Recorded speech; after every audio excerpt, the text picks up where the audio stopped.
ইয়া আইয়ুহাল্লাযীনা আমানু, এই শব্দটা 89টি জায়গার মধ্যে বলেছে। আব্দুল্লাহ ইবনে মাসউদ রাদিয়াল্লাহু তাআলা আনহু বলেন, ও আমার সাহাবারা শোনো, আল্লাহ রাসূল যখন আল্লাহর পক্ষ থেকে ইয়া আইয়ুহাল্লাযীনা আমানু বলতেন, আমরা আমাদের কানগুলোকে খাড়া করে শুনতাম, অবশ্যই মনে করতাম আল্লাহ রাব্বুল আলামিন শুধু আমাকেই বলছে। কথা বলেন ঠিক কিনা? ইমানদার বলে আল্লাহ ডাক দিলে কাকেই বলছে? আমার ভাইরা, শুধুমাত্র নবীকে দেখলে ইমানদার হয় না, শুধুমাত্র নবীর ভালোবাসলে ইমানদার হওয়া যায় না। আল্লাহ রাসূলের চাচা, তার নাম ছিল আবু তালেব। ওই আবু তালেব রাসূলের সান্নিধ্যে ছিলেন, রাসূলকে এত ভালোবাসতেন। হাদিসের মধ্যে এসেছে রাসূলকে কাঁধে করে রাখতেন, রাসূল সাল্লাল্লাহু আলাইহি ওয়াসাল্লাম তার পিঠের উপর বসতেন। শুধুমাত্র তাই নয়, তার পুরো দেহের অঙ্গগুলো রাসূল সাল্লাল্লাহু আলাইহি ওয়াসাল্লামের সাথে স্পর্শ হয়েছে। হাদিসের মধ্যে এসেছে ওই আবু তালেব যিনি ছিলেন, তার পায়ের মধ্যে একটা জুতা পরানো হবে, ওই জুতার ফিতা এতটাই প্রজ্বলিত হবে, ওই গরমের কারণে, উত্তপ্ততার কারণে তার মাথা দিয়ে টকবক করবে। কথা বলেন ঠিক কিনা? আমার ভাইরা, বোঝানোর উদ্দেশ্য হলো আল্লাহ রাব্বুল আলামিন বললেন, ও ব্যক্তি, যদি তুমি নবীকে ভালোবাসো, কুরআন মেনে নিলা, এর নাম ইমানদার হতে পারে না। কেননা তিনিও নবীকে ভালোবাসতেন। তিনিকেও যখন বলা হয়েছিল, ও কাকা, আমাকে কুরাইশ বংশের লোকেরা মারতে চায়, তার কারণ হলো আমি কোরআনের দাওয়াত মানুষের কাছে দিতে পারবো না। আল্লাহর নবী বলেছেন, ও চাচা, আপনাকে আমি এর ব্যাপারে বললাম, আপনার থেকে উত্তরটা কি আসে? আবু তালেব বললেন, ও ভাতিজা, তুমি যদি চাও এটার দাওয়াত তুমি দিতে পারবা, তবে আমার কথা হলো ভাতিজা, তুমি এটা যদি না দাও আমার উপর কোনো চাপ আসবে না। আল্লাহ রাসূল বলেন, ও চাচা, শুধুমাত্র এটা নয়, তোমার উপর চাপ নয়, এই পৃথিবীর সমস্ত জিনিস যদি আমার ডান হাতে দেওয়া হয়, ওই জিনিসকে আমি তুচ্ছ মনে করে অবশ্যই দ্বীনের দাওয়াত মানুষের কাছে পৌঁছাবো। আবু তালেব বললেন, ও মুহাম্মদ, ও ভাতিজা, তুমি তোমার দাওয়াত চালিয়ে যাও, আল্লাহর দাওয়াত চালিয়ে যাও, কোরআনের দাওয়াত চালিয়ে যাও, অবশ্যই তোমার পাশে আমি আছি। কিন্তু ওই ব্যক্তি ঈমান আনে। ওই ব্যক্তি যখন মৃত্যু শয্যায় সজ্জিত হয়েছে, আল্লাহর নবী মুহাম্মদ সাল্লাল্লাহু আলাইহি ওয়াসাল্লাম পাশে দাঁড়াইয়া, ও চাচা, আপনি শুধুমাত্র বলবেন লা ইলাহা ইল্লাল্লাহ মুহাম্মাদুর রাসূলুল্লাহ বলার দরকার পড়বে না, কেননা আমি এটা মেনে নিলাম, আমি অবশ্যই মুহাম্মদ। শুধুমাত্র অর্ধেকটা বলবেন। আবু তালেব বললেন, ও ভাতিজা, সারা জীবন আমার দাদার ধর্ম মেনে এসেছি, আজকে তুমি ভাতিজা এমন একটা ধর্মের ব্যাপারে অনুধাবন করাচ্ছ, কিছুতেই আমি তোমার ধর্মটাকে মানবো না।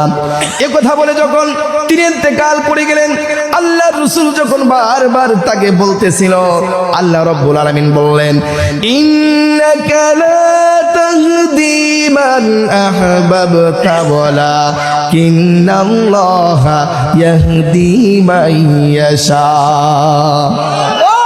আল্লাহ রাব্বুল আলামিন বললেন, ও নবী, আপনি বারবার আবু তালেবকে আপনি হিদায়াতের দাওয়াত দিবেন না, কেননা ও নবী আপনাকে দুনিয়ার জমিনে কোনো ব্যক্তিকে হিদায়াত দেওয়ার জন্য পাঠাই নাই।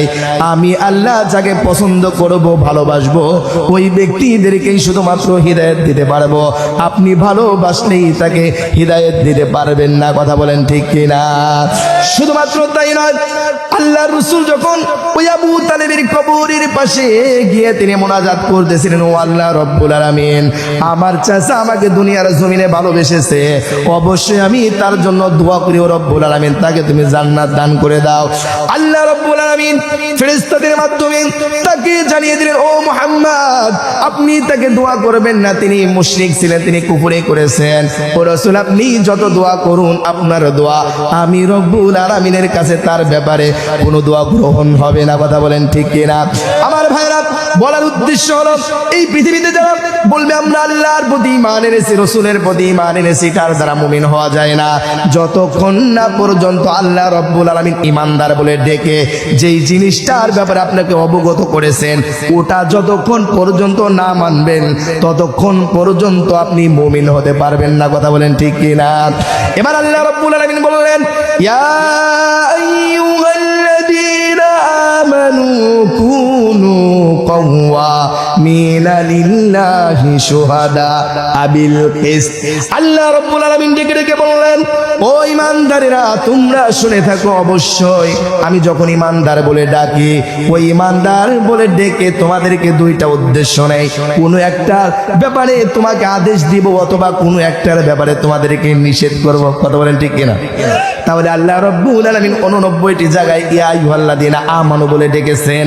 এই 89টি জায়গার মধ্যে আল্লাহ রাব্বুল আলামিন কিছু বিষয় করার জন্য আমাদেরকে আদেশ করেছেন, আর কিছু বিষয় না করার জন্য কি করেছেন? আদেশ করেছেন। আরে ভাই শুনুন, এই তাফসীর কিন্তু আপনি সব জায়গায় শুনতে পারবেন না। কথা কয় না? শোনেন, ভালো করে শোনেন, ইনশাআল্লাহ এখান থেকে কিছু শিখে যান। আমাদের প্রধান বক্তা আসবে, অচিরেই আসবে ইনশাআল্লাহ। একটু ধৈর্য সহকারে বসুন ইনশাআল্লাহ। তাহলে ভাইরা আমার বলতেছিলাম, আল্লাহ রাব্বুল আলামিন এই আয়াতের মধ্যে ইমানদারদেরকে ডেকে ডেকে বললেন, ও ইমানদারেরা শোনো, কুনু কওয়ামিনা, অবশ্যই তোমরা দাঁড়িয়ে যাবে শক্ত হয়ে। কি হয়ে? শক্ত হয়ে। ও ইমানদারেরা তোমরা শক্ত হয়ে দাঁড়িয়ে যাবে, দৃঢ় পদে দাঁড়িয়ে যাবে। কোন কওয়ামিনা লিল্লাহি শুহাদা আবিল কিসত। আল্লাহ রাব্বুল আলামিন বললেন, ও পৃথিবীর মানুষ, তোমরা কিছুদিন পূর্বে জেনেছো উসমান হাদি নামক একজন ব্যক্তি ছিল। ওই ব্যক্তির মুখ থেকে শুধু উচ্চারণ হইতো, ইনসাফ প্রতিষ্ঠা করার জন্য যদি আমার জীবন চলে যায় যাক, তবুও ইনসাফ প্রতিষ্ঠা করার জন্য প্রচেষ্টা করব। কথা বলেন ঠিক কিনা?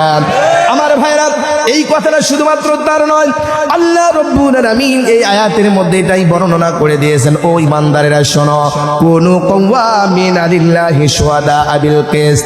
ও মুমিনারা শোনো, আমি রব্বুল আলামিন তোমাদেরকে বললাম তোমরা শক্ত হয়ে দাঁড়িয়ে যাবে ইনসাফের পক্ষে সাক্ষ্য হওয়ার জন্য। কার পক্ষে?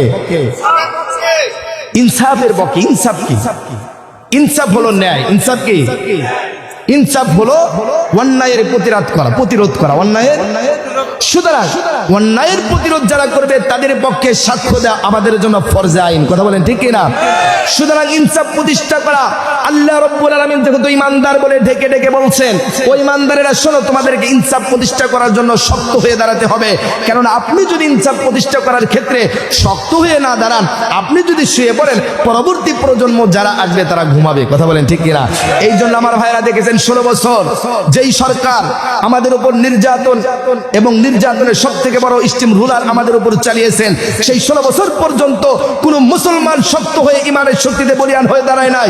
ইনসাফ প্রতিষ্ঠা করার জন্য শক্ত হয়ে না দাঁড়ানোর কারণে আমাদের উপর যত নির্যাতন চলেছে, জুলুম চলেছে, এর থেকে বড় দৃষ্টান্ত আর হতে পারে?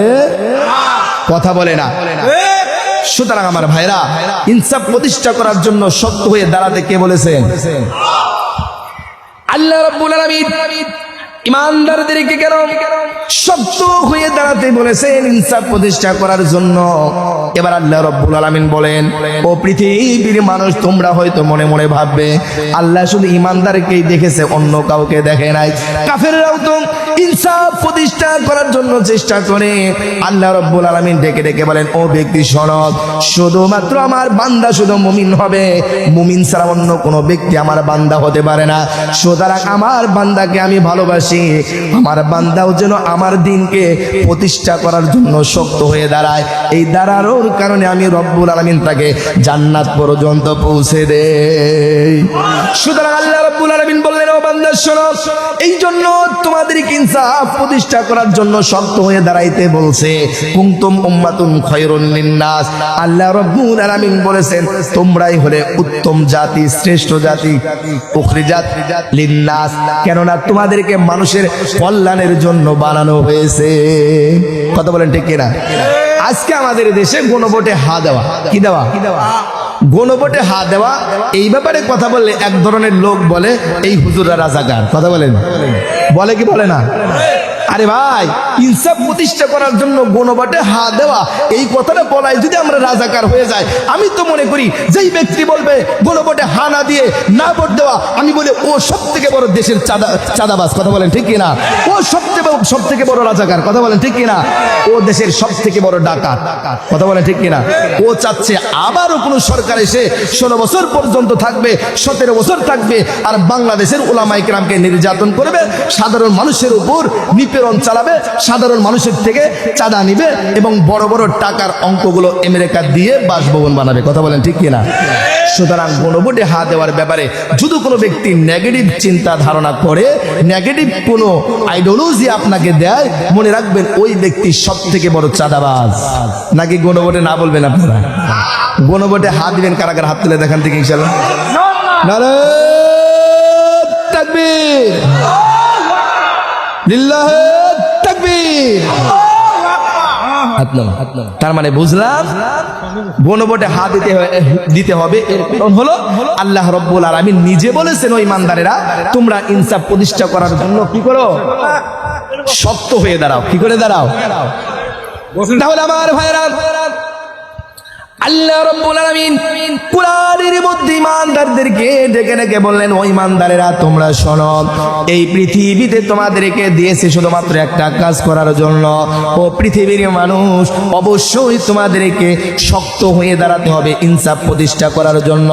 সুতরাং আমার ভাইরা, আজকের এই পৃথিবীতে আপনি যদি ইনসাফ প্রতিষ্ঠা করার জন্য উসমান বিন হাদির মতো শক্ত হয়ে না দাঁড়ান, আগামীতে দেখবেন যিনি সরকার হবেন ওই ব্যক্তিও 16 বছর নয় 36 বছর পর্যন্ত আপনাদের থেকে চাঁদা নিবে। কথা বলেন ঠিক কিনা?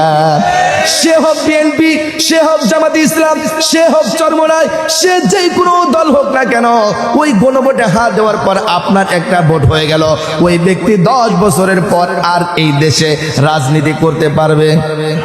সরকার হতে পারবে? জোর করে তো নেওয়া দূরের কথা, নির্বাচনী তো করতে পারবে না। কথা বলেন ঠিক কিনা? সুতরাং একটা সরকার যদি বারবার হয়, তার শক্তি বাড়ে না কমে? এমন শক্তি বাড়ে, সকল প্রশাসনকে তার করে নেয়। তার বিরুদ্ধে কোনো কথা বললে সমস্ত প্রশাসন তাকে ঘেরাও করে ধরে। আপনারা দেখেন নাই? আমার ভাইরা, 54 বছর স্বাধীনতার 54 বছর ইতি হয়ে গেছে। এই 54 বছরের মধ্যে আপনারা দেখেছেন যত সৎ লোক ছিল, ওই সৎ লোকের উপর সব থেকে বেশি নির্যাতন হয়েছে। শুধুমাত্র তাই নয়, এই 54 বছরের মধ্যে এই বাংলাদেশে কত উলামায়ে কেরামের গলার মধ্যে রশি লাগিয়ে ফাঁসির মঞ্চে ঝোলানো হয়েছে। এটা কি আপনারা জানেন না? জানেন না? এর কারণ একটাই ছিল, তার শক্তি এত হয়েছিল, পেশি শক্তি এত হয়েছিল যে তার বিরুদ্ধে কথা বলে কোনো ব্যক্তি পার পায়। শুধুমাত্র তাই নয়, আমরা যে ফেসবুক চালাই, মোবাইল চালাই, মোবাইলের মধ্যে যদি আপনি কোনো তার বিরুদ্ধে কোনো পোস্ট করেছেন, ওই পোস্টটা কেমনে ভাবে যেন তিনি জেনেছেন, ওটা জেনে আপনার বাড়ি থেকে হঠাৎ করে রাত্রিকালীন সময় 2জন সাদা পরিহিত ব্যক্তি পোশাক পরে আপনাকে ধরে নিয়ে গেছে। এরপর দিন ফেসবুকে পোস্ট হয়েছে, ওই জব্বার আলী আর গ্রামে নাই। কথা বলে না? এবার 1 মাস 2 মাস নয় 3 মাস পর জানা যায় ওই ব্যক্তি মারা গেছে অমুক জায়গায়। শোনেন না এগুলো? মনে হয় শোনেন না? সুতরাং আমার ভাইরা, আল্লাহ রাব্বুল আলামিন বললেন, ও ইমানদারেরা শোনো, এই দুনিয়ার জমিনে তোমাদেরকে পাঠিয়েছে, অবশ্যই শক্ত হয়ে দাঁড়াতে হবে ইনসাফ প্রতিষ্ঠা করার জন্য। এই জন্যই দাঁড়াবা, যেহেতু তোমাদেরকে এই পৃথিবীর মধ্যে শ্রেষ্ঠ জাতি হিসেবে আমি প্রেরণ করেছি। শুধুমাত্র তাই নয়, মানুষের কল্যাণের জন্য, দেশের কল্যাণের জন্য, সর্ববৃহৎ কল্যাণের জন্য, সমাজের কল্যাণের জন্য, রাজনীতির কল্যাণের জন্য, সর্ববৃহৎ সর্ব জিনিসের কল্যাণের জন্য তোমাদেরকে প্রেরণ করেছি। সর্বজিনিসের কল্যাণের জন্য প্রেরণ করার পর তোমাদেরকে বললাম, এই দেশে ইনসাফ প্রতিষ্ঠা করাই হলো মানুষের জন্য কল্যাণ। কথা বলেন ঠিক কিনা? ইনসাফ যদি প্রতিষ্ঠা হয়ে যায়, বড় কুশিয়ারা থেকে ওই উপারকার মানুষ এসে চাঁদা নিতে পারবে নাকি? পারবে? পারবে না। এই রাস্তা দিয়ে গেলে ডাকাত ধরতে পারবে নাকি? দেখবেন রাস্তার মোড়ে মোড়ে পুলিশ দাঁড়ানো আছে ডান্ডা নিয়ে। কথা বলেন? ইনসাফ যদি প্রতিষ্ঠা হয়, এই দেশে মাদক আসক্ত থাকবে না, গাঁজা খোর থাকবে না, মদ খোর থাকবে না, বিড়ি খোর থাকবে না, ইয়াবা খোর থাকবে না। প্রত্যেকটি ঘরে ঘরে নামাজের বিধান কায়েম হয়ে যাবে সরকারি ভাবে। ওই সৌদি আরবের মতো নামাজের আজান দেবে, কোনো ব্যক্তি দোকান পারে বসে থাকবে, এটা পারবে নাকি? কথা বলে না। আপনাদের ভালো লাগতেছে না? যদি ভালো লাগে একটু কথা বলতে হবে। কে কে একটু পর উঠে যাবেন? হাত তুলে দেখান দেখি। কয়েকজন উঠে যাবে। একটু ভালো করে কি করতে হবে? বুঝতে হবে। আপনাকে বুঝাইলাম একটা, আপনি বুঝলেন একটা। এবার বাড়ি থেকে তো প্যাঁচ লাগাবেন। কথা বলেন, বাড়ি থেকে প্যাঁচ লাগাবে না? এই জন্য বাড়ি থেকে প্যাঁচ লাগানো যাবে। আরে ভাই, এগুলোই হলো ওয়াজ। এই কোরআনের বিধান আপনাকে জানতে হবে। কোরআন আপনাকে কি বলে ডেকেছে এটা আপনাকে জানার দরকার আছে না নাই? সুতরাং ইমানদারদেরকে আল্লাহ ভালোবাসেন, এই জন্য বললেন আমি ভালোবাসি, আমার সম্পদ তোমাদেরকে দিলাম। এই সম্পদ সংরক্ষণ করার দায়িত্ব কার? কাফেরের দায়িত্ব। এই জন্য আল্লাহ ইমানদারদেরকে বলেছেন, ইমানদার এই দিনকে টিকে রাখতে হবে, ইনসাফ প্রতিষ্ঠা করতে হবে। ইনসাফ প্রতিষ্ঠা না হলে এই দেশে ইসলামী হুকুমত আসবে। এবার আল্লাহ রাব্বুল আলামিন বললেন, ওয়াকাযালিকা জাআলনাকুম উম্মাতান ওয়াসাতান লিতাকুনু শুহাদা আলান নাস। বলেন আল্লাহু আকবার। আল্লাহ রাব্বুল আলামিন বললেন, ও বান্দা, তোমাদেরকে দুনিয়ার জমিনে প্রেরণ করেছি হলো একটাই কারণ হলো মানুষের পক্ষে তোমরা সাক্ষ্য হয়ে দাঁড়াবে। মানুষের পক্ষে কি করবে? সাক্ষ্য মানে কি? সাক্ষ্য মানে মতাদর্শ। সাক্ষ্য মানে কি? মতাদর্শ। সাক্ষ্য মানে কি?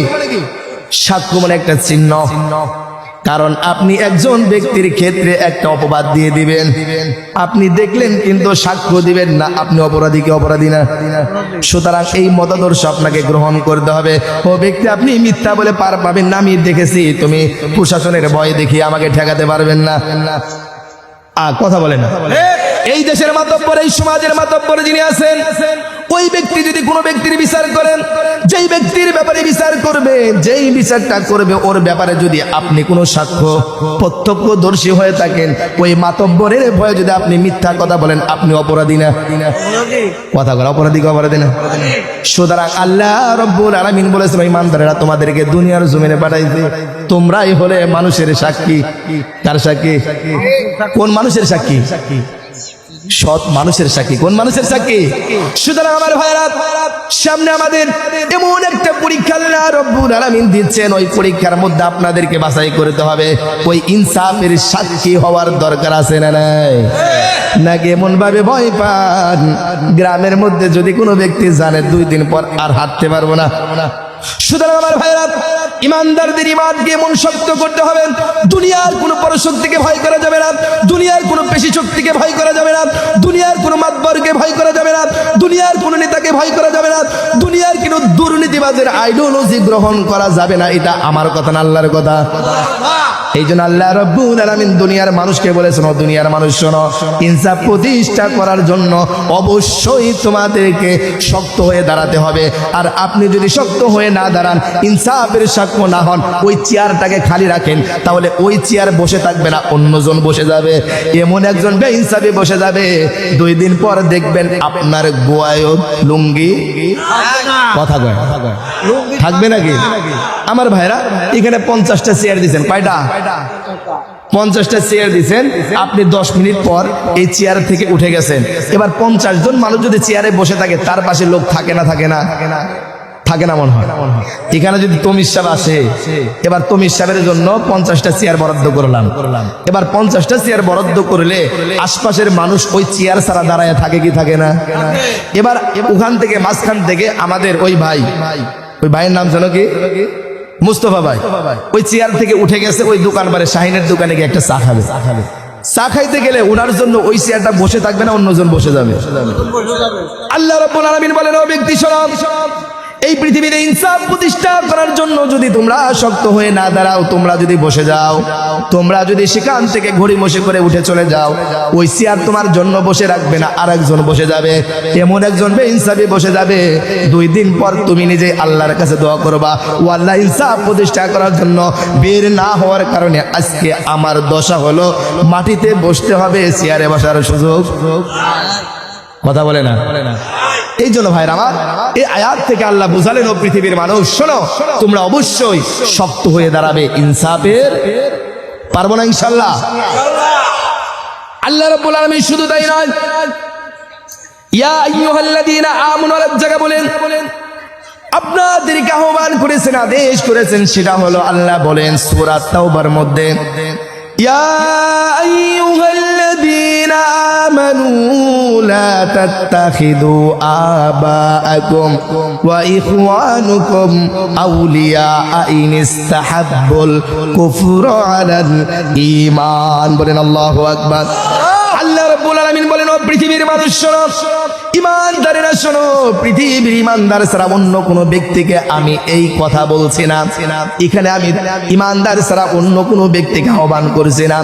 ও ইমানদারেরা, তোমাদেরকে আদেশ করলাম, তোমাদের পিতা, তোমাদের ভাই, তোমাদের নেতা, তোমাদের আকরব যারা আছে, তোমাদের নিকট আত্মীয়রা যদি তুই কুফরের ওপর, ইমানের উপর কুফরিকে প্রাধান্য দেয়, তোমার বাবাও যদি কুফরের ওপর, ইমানের উপর কুফরিকে প্রাধান্য দেয়, তাহলে ওই ভাইয়ের কথা তোমাকে শোনা যাবে না, ওই বাবার কথা তোমাকে শোনা যাবে না, ওই মার কথা তোমাকে শোনা যাবে না, ওই নেতার কথা তোমাকে শোনা যাবে না।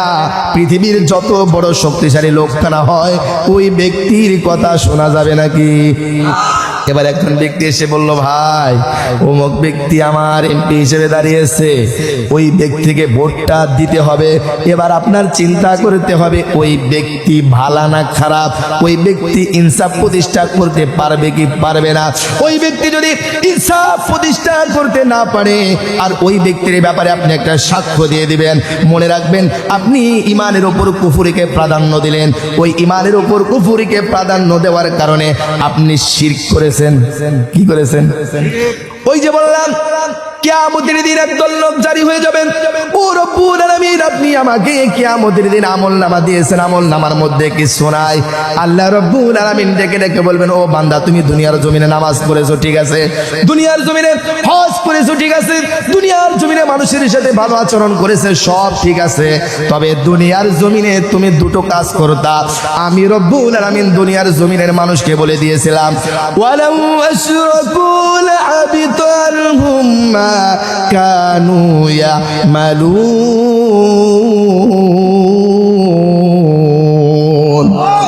আল্লাহ রাব্বুল আলামিন বললেন, ও বান্দা, দুনিয়ার জমিনে তুমি নামাজ পড়েছো, হজ করেছো, যাকাত আদায় করেছো, মানুষের সাথে সৎ কাজ করেছো, সব কিছু ঠিক আছে, তবে যখন তুমি দুনিয়ার জমিনে মসজিদ থেকে বের হয়েছো, তুমি বাবার দরবারে গিয়ে সন্তান চেয়েছো। কথা বলে না? শুধুমাত্র তাই নয়, আলা লাহুল খালকু ওয়াল আমর, এই পৃথিবীর জমিন আমি সৃষ্টি করেছি, তুমি মানুষকে আমি সৃষ্টি করেছি, তোমার সন্তান সৃষ্টি করেছি, সবগুলো সৃষ্টি করে আমি রব্বুল আলামিন তোমাদেরকে জানিয়ে দিয়েছি, এই পৃথিবীও আমার, এই পৃথিবীর নীতি নির্ধারণ করবে আমার কুরআন। কথা বলে না? এবার তুমি বান্দা মসজিদের মধ্যে যখন ছিলা, ইমাম সাহেব ভুল করলে তুমি ভুল ধরেছো, ইমাম সাহেব 3 রাকাতের জায়গা 4 রাকাত পড়লে তুমি ভুল ধরেছো, 4 রাকাতের জায়গা 3 রাকাত পড়লে তুমি ভুল ধরেছো। তুমি জানো আল্লাহর সংবিধান হলো 4 রাকাতের জায়গা 4 রাকাত পড়তে হবে, 3 রাকাতের জায়গা 3 রাকাত পড়তে হবে। আল্লাহ বলেন, ও বান্দা, তুমি যখন মসজিদ থেকে দুনিয়ার জমিনে বের হয়ে গেছো, ওই সংসদ ভবনে গিয়েছো, ওই চেয়ারম্যানের অফিসে বসেছো, মিম্বারের অফিসে বসেছো, মাতব্বরের অফিসে যখন তুমি বসেছো, সেখানে বসে ওই কোরআনের সংবিধান অনুযায়ী তুমি বিচার করো নাই, নীতি প্রণয়ন করো নাই, তোমার যেটা মনে চেয়েছে 2 টাকা ঘুষ খেয়ে 50 টাকা সুদ খেয়ে সেটাকে পরিবর্তন করে দিছো। কথা কয়, এটা মনে হয় মিথ্যা কথা, মিথ্যা কথা। সুতরাং এই যে 2টা সংবিধান মানলেন, মসজিদে এক সংবিধান, মসজিদের বাইরে গেলে আর একজনের সংবিধান, নীতি, নিজের নীতি প্রণয়ন করে দেবেন অন্যের জন্য। আপনি শিরিক করেছেন, আপনি যত নামাজ আদায় করেন, যত হজ করেন, যাকাত আদায় করেন, আপনার এগুলো কোনো কিছু আল্লাহর দরবারে কবুল হবে। ومن يرغب عن ইব্রাহিমা ইল্লা মান সাফিহা নাফসাহু ওয়া লাকাদ ইসতাফাইনাহু ফিদ্দীন। বলেন আল্লাহু আকবার। আল্লাহ রাব্বুল আলামিন বললেন পৃথিবীর ওই ব্যক্তি থেকে নির্বোধ আর কোনো ব্যক্তি হতে পারে না যেই ব্যক্তি ইব্রাহিমের ধর্মকে বিমুখতা প্রদর্শন করবে, ইব্রাহিমের ধর্মকে মানবে না। এটা কার ধর্ম? কথা বলে, এটা কার ধর্ম? আমরা যে ইসলাম ধর্ম গ্রহণ করেছি এটা কার ধর্ম? ইব্রাহিমী ধর্ম। আল্লাহ বললেন ওই ব্যক্তি থেকে নির্বোধ আর কোনো ব্যক্তি হতে পারে না যে ব্যক্তি ইব্রাহিমের ধর্ম থেকে বিমুখতা প্রদর্শন করবে। আমি ইব্রাহিমকে পৃথিবীর মানুষের জন্য মনোনয়ন করেছিলাম। ইদ ক্বালা লাহু রাব্বু আসলিম। এবার আমি ইব্রাহিমকে জিজ্ঞাসা করেছি, ও ইব্রাহিম তুমি বলো তো তুমি আমার উপর আত্মসমর্পণ করেছো কিনা, আমার উপর মুসলমান হয়েছো কিনা? পৃথিবীতে আমি যত নীতি নির্ধারণ করে দিয়েছি, সংবিধান দিয়েছি, এগুলোর উপর তুমি আত্মসমর্পণ করেছো কিনা? আল্লাহ রাব্বুল আলামিন বলেন ইব্রাহিম সেদিন আমাকে উত্তর দিয়েছে, ক্বালা আসলামতু লিরাব্বিল আলামিন। বলেন আল্লাহু আকবার। ইব্রাহিম বলেছেন ও রব্বুল আলামিন, আমি দুনিয়ার জমিন থেকে তোমাকে বলে দিলাম এই পৃথিবীর সৃষ্টি যিনি করেছেন আল্লাহ, ওই আল্লাহর প্রতি, ওই আল্লাহর সংবিধানের প্রতি, ওই আল্লাহর নীতি নির্ধারণের প্রতি আমি আত্মসমর্পণ করলাম। কথা বলে না? আত্মসমর্পণ করতে হবে কার উপর? আল্লাহর উপর, আল্লাহর কোরআনের উপর আত্মসমর্পণ করতে হবে। তো বলতেছিলাম ভাই আপনি ঈমান এনেছেন, ঈমান আনলেই কি আপনি মুসলমান হয়ে গেলেন? এবার আল্লাহ বললেন এই পৃথিবীতে সর্বশেষ নবী হলেন মুহাম্মদ। ওই মুহাম্মদ সাল্লাল্লাহু আলাইহি ওয়াসাল্লামকে একটি কিতাব দান করেছে, তার নাম হলো কোরআন। এই কোরআনকে মানবে না ওই ব্যক্তি ইমানদার হতে পারে না, রাসূলকে মানবে না ওই ব্যক্তি ইমানদার হতে পারে না। শুধুমাত্র বিষয়টা এমন নয়, যদি কোনো ব্যক্তি বলে আমি ঈমান এনেছি কোরআনের উপর, এবার কোরআনের বিধান শুনলে তার ভিতরে জ্বালা পোড়া করে, ওই ব্যক্তির ব্যাপারে আল্লাহ রাব্বুল আলামিন বলেন কোরআনের প্রতি ঈমান আর কোরআনের বিধান মানতে আপত্তি, ওই ব্যক্তি কখনো মুমিন হতে পারে না। আমার ভাইরা শুধু তাই নয়, আল্লাহর প্রতি ঈমান এনেছি, আল্লাহর কোনো হুকুমের প্রতি আপত্তি যদি কোনো ব্যক্তি করে, আল্লাহর প্রতি ঈমান তার হুকুমের প্রতি আপত্তি, ওই ব্যক্তি মুমিন হতে পারে নাকি? শুধুমাত্র তাই নয়, রাসূলের প্রতি ঈমান এনেছি, রাসূলের সুন্নাতের প্রতি যদি আমাদের আপত্তি থাকে, ওই ব্যক্তি মুমিন থাকে নাকি? এবার দেখুন তো আমাদের এই দেশে রাসূলকে কয়জন বিশ্বাস করে? হাত তুলে দেখান দেখি, হাত নামান। রাসূলকে সবাই বিশ্বাস করে। এবার দেখেন তো আপনার ভিতরে রাসূলের সুন্নাত কয়টা আছে? খেয়াল করে দেখুন। এটা কি আমার কথা? রাসূল বলছেন যে আমার প্রতি ঈমান আর আমার সুন্নতের প্রতি আপত্তি, ওই ব্যক্তি প্রকৃত মুমিন হতে পারে। রাসূলের প্রতি ঈমান এনেছেন, রাসূলের সুন্নাতের প্রতি আপনাকে কি করতে হবে? আনুগত্যশীল হতে হবে, সেটাকে বাস্তবায়ন করতে হবে নিজের শরীরে। তাহলে আল্লাহ রাসূল বলবেন ওই ব্যক্তি হলো প্রকৃত। তাহলে আমার ভাইরা আল্লাহ রাসূলের প্রতি ঈমান আর আল্লাহ রাসূলের সুন্নতের প্রতি আপত্তি, ওই ব্যক্তি প্রকৃত মুমিন হতে পারে? প্রকৃত মুমিন হতে পারে না। এবার আপনি চিন্তা করুন রাসূলের কয়টা সুন্নত আপনার ভিতরে আছে। এবার আমাদের দেশের কিছু মানুষ আছে এই কথা বলাতে মুখটা শুধু নিচে করে দিই, আছে না নাই? আমাদের দেশে কিছু মানুষ আছে যদি জিজ্ঞাসা করা এ ভাই রাসূলের সুন্নাত হলো দাড়ি রাখা, আপনি রাখেন না কেন? ওই ব্যক্তি বলে হুজুর রাখ, বলে আছে না নাই? ওই লোকটাকেও যদি জিজ্ঞাসা করা হয় তুমি রাসূলের প্রতি ঈমান আনছো কি আনো নাই, বলবে আমি রাসূলের প্রতি ঈমান আনছি। আমার ভাই রাসূলের প্রতি ঈমান আর রাসূলের সুন্নতের ক্ষেত্রে আপনার আপত্তি থাকবে, নিঃসন্দেহে মনে রাখতে হবে ওই ব্যক্তির ভিতরে প্রকৃত ঈমান নাই। কথা বলেন ঠিক কি না? এই জন্যই তো রাসূল বলেছেন তাফরিকু আলা উম্মতি 73 মিল্লাতান কুল্লুহুম ফিন্নার ইল্লা ওয়াহিদা। কয় কাতার জান্নাতে যাবে? কথা বলে না, কয় কাতার? কাতার হবে কয়টা? মাশাআল্লাহ, আমার মুসল্লি সবগুলোই ওয়াজ জানে আলহামদুলিল্লাহ। তাহলে 73 কাতারের মধ্যে 72 কাতার জান্নাতি। কয় কাতার জান্নাতি? এই এক কাতার যে জান্নাতে যাবে তারা কারা? মুসলমান। তারা কারা? আর বাকি 72 কাতার যারা জাহান্নামে যাবে তারাও দুনিয়ার মধ্যে কারা? কথা বলে না, তারা কারা? কোন মুসলমান? যেই মুসলমানকে আল্লাহ রসুলের সুন্নতের কথা বললে আপত্তি চলে আসে, ওই মুসলমান। যেই মুসলমানকে আল্লাহর হুকুমের কথা বললে তার ভিতরটা জ্বলে যায়, ওই মুসলমান। যেই মুসলমানকে ইনসাফ প্রতিষ্ঠা করার কথা বললে ভিতরটা জ্বলে যায়, ওই মুসলমান। যেই মুসলমানকে আল্লাহর সংবিধান এই দেশে প্রণয়ন করার কথা বললে তাদের এই কথা ভালো লাগবে না, তাদের ভিতরটা প্রকম্পিত হয়ে পড়বে, হুজুরের প্রতি তাদের বিদ্বেষ পোষণ হবে, হুজুরের প্রতি শত্রুতা পোষণ হবে।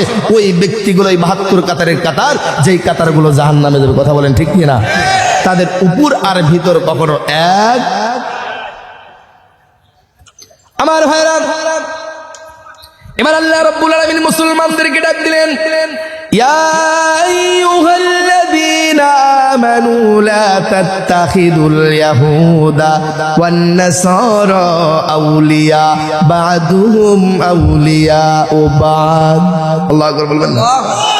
আমার ভাইরা, আপনি যখন ঈমান এনেছেন, আল্লাহ রাসূলের সুন্নাত গুলোকে পরিপূর্ণভাবে মানতে শুরু করে দিয়েছেন, আল্লাহর হুকুম মানতে শুরু করে দিয়েছেন, এবার আল্লাহ রাব্বুল আলামিন আপনাদেরকে দুটি ভাগে বিভক্ত করে দিয়েছেন।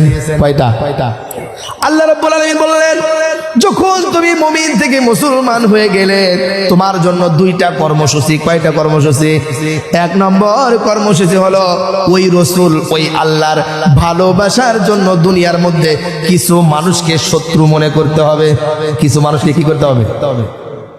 এই ওয়াজ ভালো লাগবে না যদি এখন ফাতেমার কিস্সা কইতাম, সবগুলো চোখের পানি ফেলতো। কথা বলেন, এগুলো ভালো লাগে? এগুলো ভালো লাগে? তাহলে আমার ভাইরা, মুসলমানদেরকে কর্মসূচি কয়টা দিচ্ছেন? দুইটা কর্মসূচি।